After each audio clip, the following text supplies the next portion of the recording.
Déjà, mon grand-père était forgeron, donc j'ai, on va dire, vu cette activité assez tôt dans ma vie. Mon père, du coup, mon grand-père a transmis à mon père, et c'est vrai que j'aurais voulu que mon père me transmette aussi.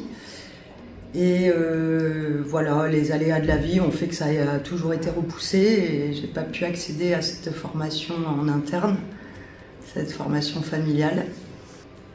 J'ai eu ma fille à 24 ans et c'est vrai qu'à ce moment-là, j'ai choisi plutôt le métier de tapissier au lieu du métier dans la soudure pour pouvoir réussir à allier les deux plus facilement.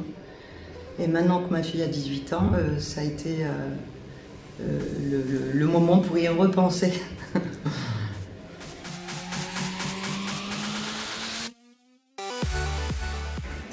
Ce qui me plaît dans le métier de soudure,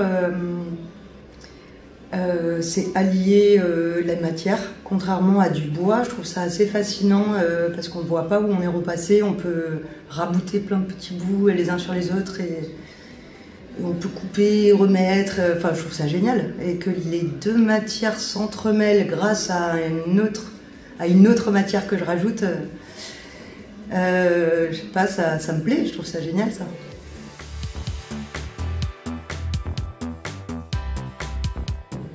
Être une femme dans un métier d'homme. Je me pose pas trop cette question en fait, parce que la grande question c'est qu'est-ce que moi je veux et qu'est-ce qui me fait vibrer et peu importe s'il y a plein d'hommes ou plein de femmes, pour moi c'est pas du tout un obstacle.